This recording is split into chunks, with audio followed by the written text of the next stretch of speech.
America అధ్యక్షుడు Donald Trump భారత్ను చమురులా పట్టి పీడిస్తున్నారు. దిగుమతుల పేరిట ఆంక్షలు విధిస్తూ ఇబ్బంది పెడుతున్నారు. అగ్రరాజ్యం నుంచి భారీగా క్రూడ్ దిగుమతి చేసుకుంటున్నా వాటిని మరింత పెంచాలంటూ ఒత్తిడి తెస్తున్నారు. ఇదే సమయంలో రష్యా నుంచి చమురు కొనుగోలు చేయొద్దంటూ టారిఫ్ ఆంక్షలను విధిస్తున్నారు.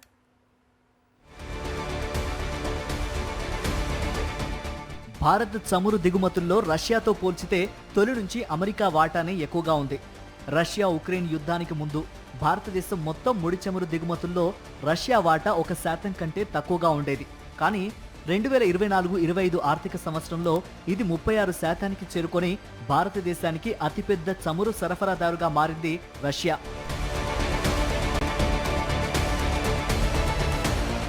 రెండు 2024-25 ఆర్థిక సంవత్సరంలో భారత్ రష్యా నుంచి 87.4 మిలియన్ టన్నుల ముడి చమురు దిగుమతి చేసుకుంది.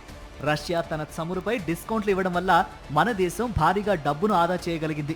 2024లో రష్యా నుంచి 49 బిలియన్ యూరోల విలువైన ముడి చమురు కొనుగోలు చేయటం వల్ల మన దేశం దాదాపు 35,000 కోట్ల రూపాయలు ఆదా చేసిందని ఒక రిపోర్ట్ పేర్కొంది.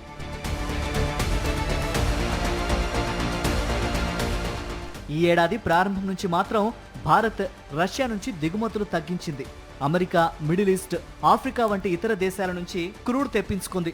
అయినా సరే రష్యా నుంచి క్రూడ్ ఆయిల్ కొనుగోలు చేస్తున్నామంటూ భారత్పై తరచూ ఫైర్ అవుతున్నారు అమెరికా ప్రెసిడెంట్ డొనాల్డ్ ట్రంప్.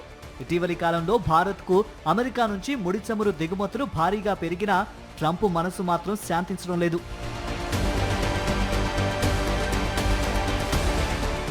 ఈ ఆర్థిక సంవత్సరం తొలి త్రైమాసికంలో అమెరికా నుంచి $3.7 బిలియన్ విలువైన ముడి చమురు కొనుగోలు చేసింది భారత్. గత ఏడాది తొలి త్రైమాసికంతో పోలిస్తే ఇది 51% పెరిగింది.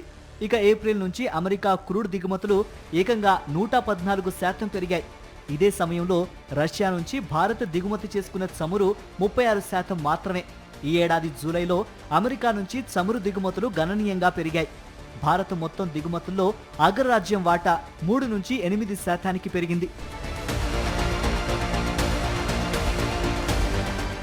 రష్యా నుంచి భారత్ ముడి చమురు దిగుమతి తగ్గించడం వల్ల భారత్పై తీవ్ర ప్రభావం పడుతోంది. తక్కువ ధరకే ఆయిల్ ఇస్తున్న రష్యాను కాదని అమెరికాతో పాటు ఇతర దేశాలపై ఆధారపడాల్సి వస్తోంది. దీంతో భారత్ ఏటా 9 నుంచి $11 బిలియన్ మేర నష్టపోవాల్సి వస్తుందని నిపుణులు అంచనా వేస్తున్నారు.